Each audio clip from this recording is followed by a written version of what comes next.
नमस्कार बच्चों, the Hindi academy channel पर मैं यशबाला गौड़ आप सभी का स्वागत करती हूँ।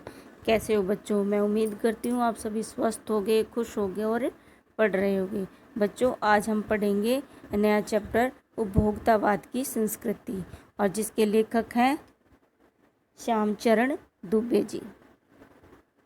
बच्चों, इस चैप्टर में जो है श्यामचरण दुबे जी ने विज्ञापन की चमक दमक के पीछे भागते हुए लोगों को सावधान किया है।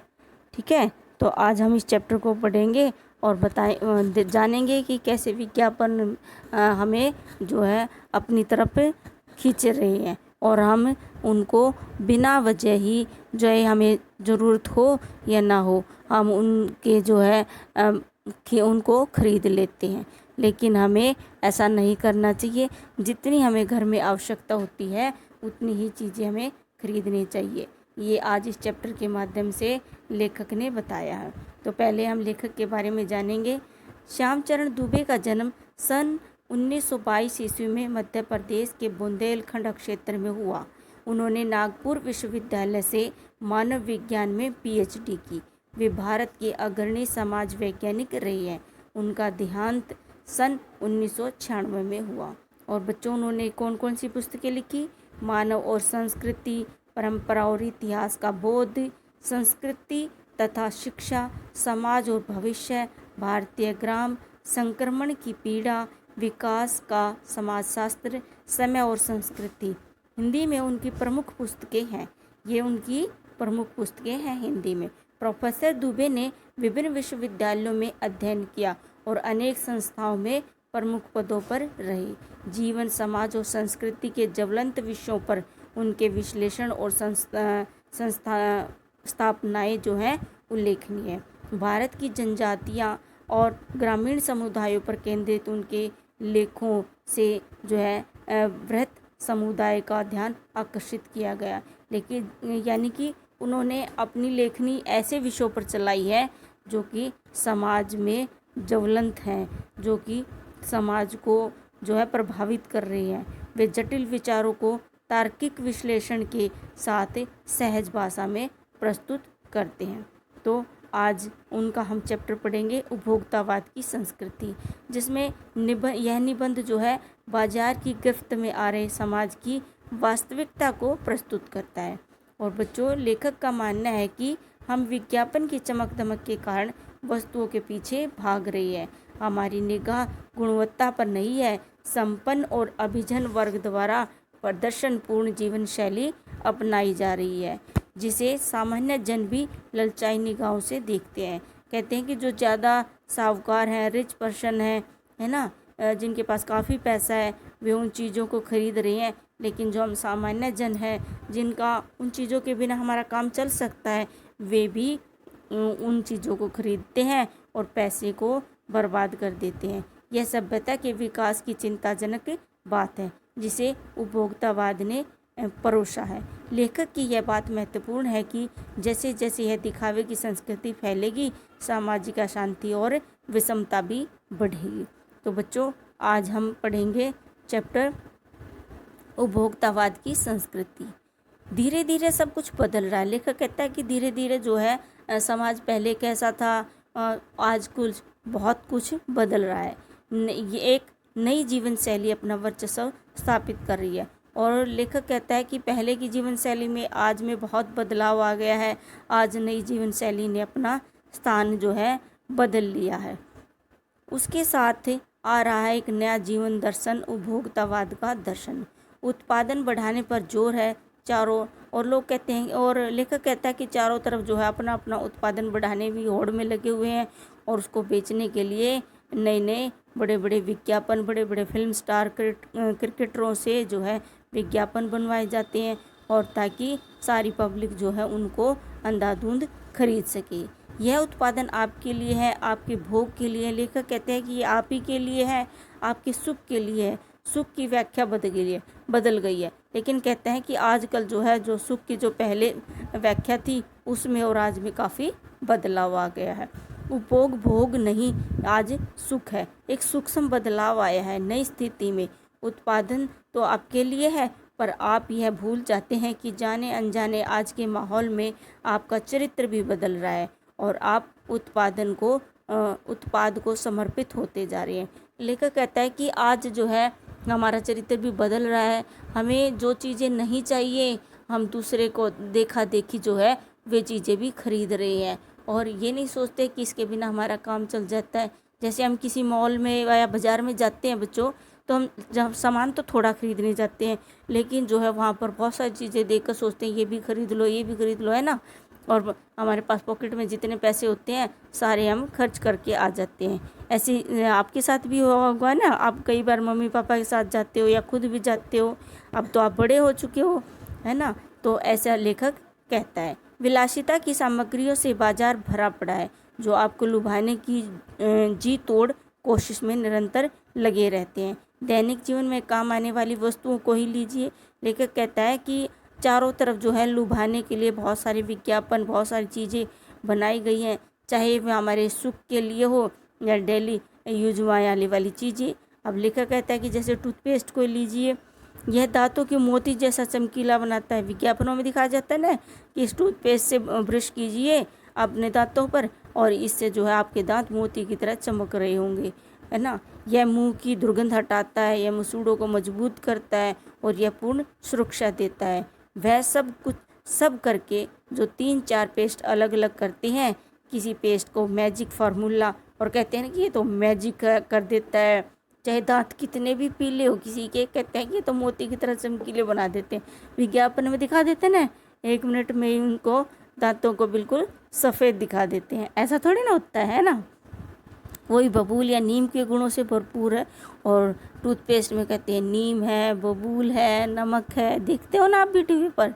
तो ऐसे ऐसे प्रलोभन देकर अपनी चीज़ों को बेचा जा रहा है। और कई कहते हैं कि इसमें तो ऋषि मुनियों की जो है जड़ी बूटियाँ हैं, वनस्पति है, खनिज तत्वों के मिश्रण हैं, जो चाहे चुन लीजिए। और कहते हैं कि ऐसे इस तरह की बातें करके जो है हमें प्रलोभित किया जाता है और चीज़ों को बेचा जाता है। ये यदि पेस्ट अच्छा है तो ब्रश भी अच्छा होना चाहिए। और फिर अगर पेस्ट आपने ब्रांडेड ली, बढ़िया ली, तो कहते हैं कि ब्रश भी ब्रांडेड होनी चाहिए। आकार, रंग, बनावट, पहुंच और सफाई की अक्षमता में अलग अलग एक से बढ़कर एक, है ना। मुंह की दुर्गंध से बचने के लिए माउथ वॉश भी चाहिए। अब केवल टूथपेस्ट और ब्रश से काम नहीं चलेगा, अब तो माउथ वॉश भी आने लग गया है ना बच्चों। तो उसकी भी बहुत सारी विज्ञापन आते हैं, बहुत सारे ऐड आती हैं। सूची और भी लंबी हो सकती है और लेखक कहता है कि यहाँ तक नहीं थमे हैं ये तो इतने उत्पादन बना रखे हैं इन्होंने, इतने उत्पाद बना रखे हैं कि यहाँ तक नहीं रुकते और इतनी चीज़ें खरीदने पर बिल भी जो है बहुत लंबा चौड़ा बन जाता है, क्योंकि आप शायद ही बहुविज्ञापित और कीमती ब्रांड खरीदना ही पसंद करेंगे। और लेखक कहता है कि आजकल व्यक्ति जिसके बहुत ज़्यादा विज्ञापन आते हैं और जो महंगे महंगे ब्रांडों के जिन पर टैग लगी हुई है, उन्हीं चीज़ों को आम व्यक्ति भी खरीदना चाहता है। सौंदर्य प्रसाधनों की भीड़ तो चमत्कृत कर देने वाली है। कहता है कि जो है सुंदरता बढ़ाने वाली चीज़ें तो आदमी को जो है अचंभे में डाल देती है, ऐसी ऐसी चीज़ें बना रखी हैं। हर माह उसमें एक नए नए उत्पाद जुड़ते जाते हैं। यानी कि आज साबुन खरीदा है तो अगली बार, आज सिंपल साबुन खरीदा है, अगली बार चंदन का होना चाहिए, उससे अगली बार गुलाब का होना चाहिए। ऐसे कहते हैं कि नई नई चीज़ें जो है उसमें ऐड होती जाती हैं। साबुन ही देखिए, एक में हल्की खुशबू, दूसरे में तेज़, एक दिन भर आपके शरीर को तरोताज़ा रखता है, दूसरा पसीना रोकता है, दिखाते हैं ना। तो कहते हैं कि तीसरा जम्स से आपकी रक्षा करता है, यानी कि पूरा दिन काम करेगा वो। यह लीजिए सिने स्टार्स के सौंदर्य का रहस्य, उनका मनपसंद साबुन। कहता है कि जो है ये स्टार्स हैं जो है, कहते हैं ये चाहे उस साबुन को हाथ भी ना लगाते हो, लेकिन दिखा देते हैं कि ये तो डेली इन्हीं को यूज़ करते हैं और इन्हीं से ये सुंदर है। उनका मनपसंद साबुन बता देते हैं। सच्चाई का अर्थ समझना चाहते हैं, यह लीजिए। शरीर को पवित्र रखना चाहते हैं, यह लीजिए शुद्ध गंगा जल से बनी साबुन। अब देखो शुद्ध गंगा, चाहे वो कितना भी झूठ बोलता हो, गलत काम करता हो, लेकिन गंगा जल के साबुन से नहाकर वो पवित्र हो जाएगा, ऐसा दिखाते हैं। चमड़ी को नर्म रखने के लिए यह लीजिए, महंगी है पर आपके सौंदर्य में निखार ला देगी। ऐसी ऐसी ऐडें बनाते हैं ऐसे ऐसे विज्ञापन बनाते हैं। संभ्रांत महिलाओं की ड्रेसिंग टेबल में 30-30 हज़ार की सौंदर्य सामग्री होना तो मामूली बात है। और लेखक कहता है कि आजकल की महिलाओं की ड्रेसिंग टेबल पर इतने महंगे महंगे जो है उत्पाद रखे जाते हैं कि आप देखकर आश्चर्यचकित हो जाओगे। पेरिस से परफ्यूम मंगाए जाते हैं और इतना ही और खर्च हो जाएगा, उसको मंगाने पर भी कितना खर्च हो जाएगा। और ये सब क्या होते हैं, प्रतिष्ठा चिन्ह है, यानी कि ये समाज में दिखाया जाता है कि हम तो अधिक पैसे वाले हैं, इसलिए पेरिस से परफ्यूम मंगाया है। समाज में आपकी हैसियत जताते हैं। पुरुष भी इस दौड़ में पीछे नहीं है। और लेखक कहता है कि पुरुष ये मत मानिए कि महिलाएं ही जो है आगे बढ़ रही हैं, ज़्यादा सामान खरीद रही हैं। पुरुष भी आजकल सिंपल नहीं रह गए हैं, वो भी जो है बहुत सारी चीज़ें खरीदते हैं इन विज्ञापनों को देखकर। और पहले उनका काम साबुन और तेल से चल जाता था, आफ्टर सेव और कोलोन बाद में आए हैं। अब तो इस सूची में दर्जनों चीज़ें और जुड़ गई हैं। कहते हैं कि पहले ना साबुन से ऐसे ही सेव कर लेते थे, साबुन और तेल बहुत ही रहता था पुरुषों को, लेकिन आजकल दर्जनों जो है उनके भी चीज़ें बाज़ार में आ गई हैं और वो उनको यूज कर रहे हैं विज्ञापनों से भ्रमित होकर। छोड़िए सामग्री को, वस्तु और परिधान की दुनिया में आइए। लेखक आज सबकी पोल खोल रहे हैं और कहते हैं कि इन चीज़ों को तो छोड़िए आप, आजकल आप कपड़ों पर उनके ही डिज़ाइनों को देखिए, ये ट्रेंडी है। बुटीक खुल गए हैं और कहते हैं कि नए नए बुटीक खुल गए हैं, नए नए डिज़ाइन के परिधान बाज़ार में आ गए हैं और कहते हैं कि ये ट्रेंडी है पर महंगा है। अब ट्रेंड में चला हुआ है, ये शब्द उसको जोड़ते ही उस चीज़ को महंगा बना देते हैं। आपने भी देखा होगा ना बच्चों, जब आप खरीदने जाते हो तो पिछले वर्ष के फैशन इस वर्ष में खरीदते हुए शर्म आती है। कहते हैं तो पिछले साल का ओल्ड फैशन हो चुका है, ये चीज़ें नहीं खरीदेंगे, जो आजकल ट्रेंड में ना वही चीज़ें खरीदेंगे, है ना। ऐसा चारों तरफ आजकल लेखक कहते हैं कि माहौल हो चुका है। घड़ी पहले समय दिखाने के काम में आती थी, उससे यदि यही काम लेना हो तो 400-500 रुपये में भी बहुत अच्छी घड़ी मिल जाती है। लेखक कहता है कि इतनी घड़ी से भी काम चल जाए, लेकिन हैसियत जताने के लिए आप 50-60 हज़ार में जो है 1,00,000-1.5 लाख की घड़ी भी ले रहे हैं। संगीत की समझ ना हो, लेखक कहता है कि व्यक्ति को चाहे संगीत की जरा सी भी समझ ना हो। अब लेखक बीच बीच में जो है चुटीले कटाक्ष भी कर रहा है। वो कहता है कि व्यक्ति को संगीत की समझ नहीं होती बिल्कुल भी, है ना, लेकिन फिर भी वो क्या करता है, महंगे से महंगे कीमती म्यूजिक सिस्टम घर में खरीद कर रख देता है। कोई बात नहीं यदि आप उसे ठीक तरह चला भी न सके। कहता है लेखक कि म्यूजिक सिस्टम तो रख दिया, लेकिन वो चाहे ठीक से चलाना भी ना आता हो। कंप्यूटर काम के लिए तो खरीदे ही जाते हैं, महज दिखावे के लिए भी उन्हें खरीदने वालों की संख्या कम नहीं है। लेखक कहता है कि कंप्यूटर भी जो है घर में दिखावे की चीज़ के लिए भी खरीदी जाती है, यानी दूसरे को रुतबा दिखाने के लिए कि हमारे घर में कंप्यूटर है, इसलिए भी बहुत सारे लोग खरीदते हैं। महज दिखावे के लिए उन्हें खरीदने वालों की संख्या कम नहीं है। खाने के लिए 5 सितारा होटल है, वहाँ तो अब विवाह भी होने लगे हैं। बीमार पड़ने पर 5 सितारा अस्पताल में आइए। अब देखो लेखक कहता है कि इतना बुरा हाल हो चुका है कि खाने के लिए भी 5 स्टार, स्कूल भी 5 स्टार और अब हॉस्पिटल भी 5 स्टार आ चुके हैं ना। तो अब कितना बुरा हाल हो चुका है। कहते हैं कि सुख सुविधाएं और अच्छे इलाज के अतिरिक्त यह अनुभव काफ़ी समय तक चर्चा का विषय भी रहेगा। कहते हैं कि 5 स्टार जो है उसमें हॉस्पिटल में आइए और जो है आपका ये अनुभव आप औरों को भी बताएंगे और ये चर्चा का विषय रहेगा कि वो जब बीमार हुआ तो 5 स्टार हॉस्पिटल में गया था, है ना। बताओ, बीमारी को भी दिखावे का बना रहे हैं चीज़ें। पढ़ाई के लिए भी 5 सितारा पब्लिक स्कूल है, शीघ्र ही शायद कॉलेज और यूनिवर्सिटी भी बन जाएंगे। लेखक कहता है कि 5 स्टार स्कूल तो आ चुके हैं और बहुत जल्दी ही कॉलेज और यूनिवर्सिटी भी 5 स्टार आ जाएंगे। भारत में तो ये स्थिति अभी नहीं आई, पर अमेरिका और यूरोप के कुछ देशों में आप मरने के पहले ही अपने अंतिम संस्कार और अनंत विश्राम का प्रबंध भी कर सकते हैं। कहते हैं कि जिंदा के लिए तो ये सब विज्ञापन है ही, भारत में तो नहीं है ये चीज़ें, लेकिन अमेरिका और यूरोप के कुछ देशों में तो इतना बुरा हाल है कि मरने के बाद का भी इंतज़ाम करवा देते हैं। उनको पैसे दे दो और देखो क्या क्या होएगा, है ना। एक कीमत पर आपकी कब्र के आसपास सदा हरी हरी घास होगी, मन चाहे फूल होंगे, चाहे तो आप वहाँ फव्वारे भी लगवा सकते हैं और मंद मंद जो है निरंतर संगीत भी आपकी जो है कब्र के पास चलता रहेगा। कल भारत में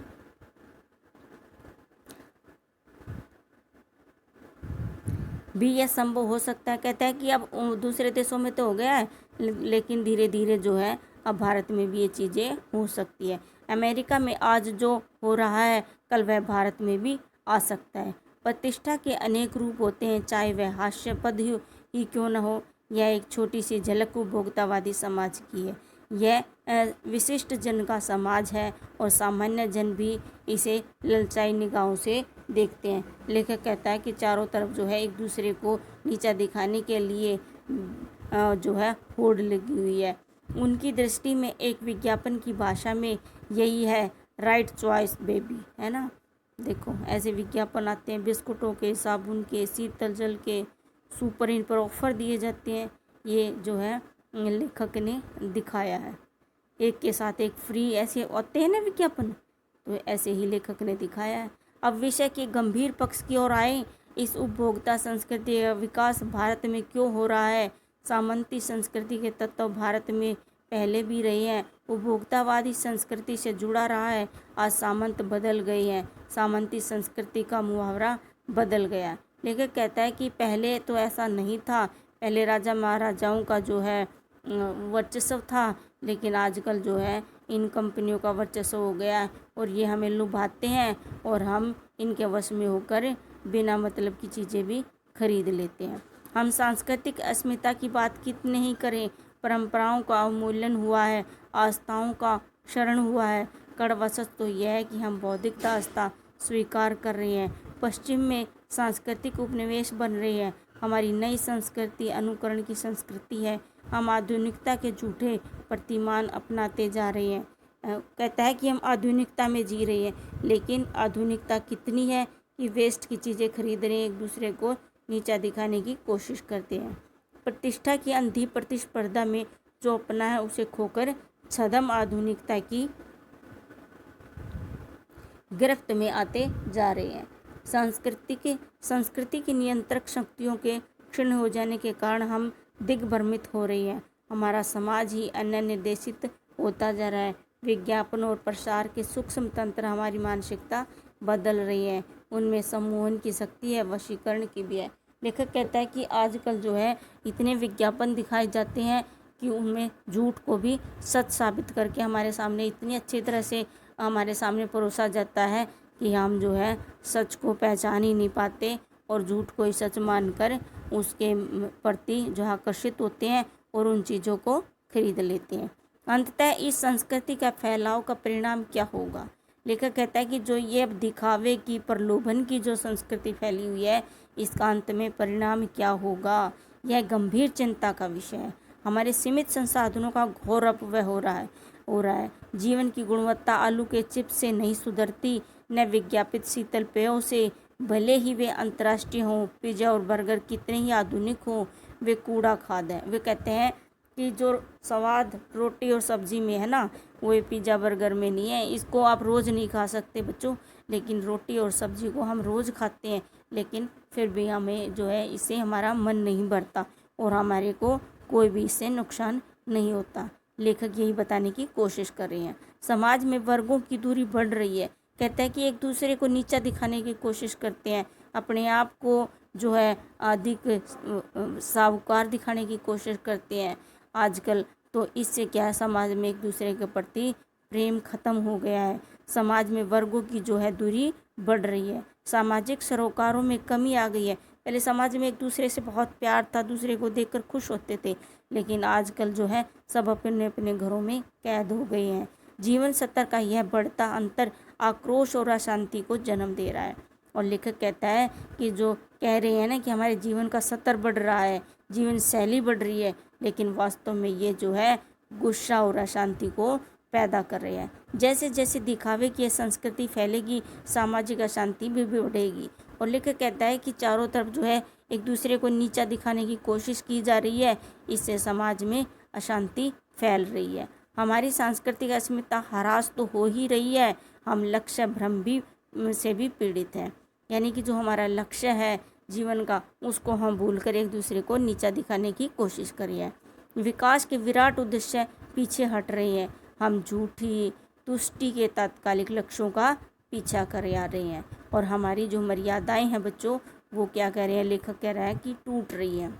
नैतिक मानदंड ढीले पड़ रही हैं। जो हमारे अंदर नैतिकता थी, एक दूसरे के प्रति भाईचारा था, प्रेम था, स्नेह था, लेखक कहता है कि एक दूसरे को नीचा दिखाने की होड़ ने वे सारे हमारी संस्कृति ख़त्म कर दी है। आजकल सब जो है एक दूसरे को नीचा दिखाने की कोशिश कर रहे हैं। व्यक्ति केंद्रिकता बढ़ रही है। अब व्यक्तियों के अंदर बच्चों जो है अलगाव बढ़ रहा है। एक दूसरे से जो मिलनसार व्यक्ति एक दूसरे से मिलते थे, वो अब ख़त्म हो रहे हैं, और एक दूसरे से दूरियां बढ़ रही है। स्वार्थ परमार्थ पर हावी हो रहा है। भोग की आकांक्षाएं आसमान को छू रही है। किस बिंदु पर रुकेंगी यह दौड़? और लेखक कहता है कि ये सब चीज़ें पता नहीं कहाँ जाकर रुकेंगी, इस पर मुझे बहुत ही चिंता हो रही है। अब गांधी जी, इसके बारे में गांधी जी ने कहा है कि हम स्वस्थ सांस्कृतिक प्रभावों के लिए अपने दरवाजे खिड़की खुले रखें, पर अपनी बुनियाद पर कायम रहें। उपभोक्ता संस्कृति हमारी सामाजिक नींव को ही हिला रही है। यह एक बड़ा खतरा है, भविष्य के लिए एक बड़ी चुनौती है। और बच्चों, गांधी जी कहते हैं कि हमने अपनी सुख सुविधाओं का ध्यान रखो, लेकिन एक दूसरे को नीचा दिखाकर नहीं। अब हमें वही चीज़ें खरीदनी चाहिए जो हमारे लिए ज़रूरत की है, और अपने पैसे को बचा कर रखना चाहिए, ताकि आवश्यकता पड़ने पर हम उसका उचित प्रयोग कर सकें। तो बच्चों, आज ये चैप्टर था, और मुझे उम्मीद है कि ये चैप्टर आपको समझ आया होगा। और अब हम नेक्स्ट वीडियो में मैं इसकी समरी करवाऊंगी। कुछ बच्चों के पास समय नहीं होता, उसको थोड़े से में ही समझना चाहते हैं, और उसके क्वेश्चन आंसर करवाऊंगी, और विद MCQs करवाऊंगी, क्योंकि आजकल MCQs भी आ रहे हैं, क्वेश्चन फॉर्म में आ रहे हैं। ठीक है, तो मुझे उम्मीद है कि आपको ये अच्छी लगेगी वीडियो, और समझ आई होगी। तो बच्चों, प्लीज़ इस चैनल को सब्सक्राइब करें और लाइक करें। थैंक यू बेटा।